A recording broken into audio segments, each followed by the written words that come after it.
এখন যারা নামাজ পড়ে না এরা চিন্তা করছে হুজুর যেহেতু ফতুয়া দেশে বিয়া নামাজি নামাজি ভাগে কুরবানি হবে না, তো যারা নামাজ পড়বে ওরা এক গ্রুপ, যারা নামাজ পড়ে না এরা আর এক গ্রুপ। কথা কি বোঝেন নাই? পরে ভাগে যায় দেখা যাচ্ছে যে নামাজির চাইতে বিয়া নামাজির সংখ্যাই বেশি। 7 ভাগে কুরবানি দেওয়া যাবে, তবে ভাগে কুরবানি বাতিল হয় কয় কারণে বলেন তো? 3 কারণে। প্রথম নম্বর কারণ হলো যদি নামাজি ব্যক্তিরা বিয়া নামাজি ব্যক্তির সাথে কুরবানি দেয়। জোরে বলেন কি নামাজি? বিয়া নামাজি মানে নামাজ পড়ে না। কিছু লোক নামাজ পড়ে, কিছু লোক নামাজ পড়ে না।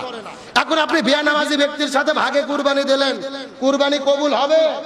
বিয়া নামাজির সাথে ভাগে কুরবানি দিলে কুরবানি কবুল হওয়ার সম্ভাবনা খুবই কম।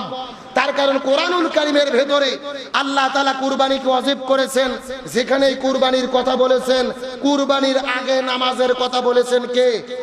সূরা কাউসারের 2 নম্বর আয়াতে আল্লাহ তাআলা বলেন ফাসাল্লি লিরাব্বিকা ওয়ানহার, তোমরা আল্লাহর জন্য নামাজ পড়ো, আল্লাহর জন্য কুরবানি করো। ফাসাল্লি লিরাব্বিকা ওয়ানহার, আগে কুরবানির কথা না আগে নামাজের কথা? জোরে কোন আগে কুরবানি না আগে নামাজ?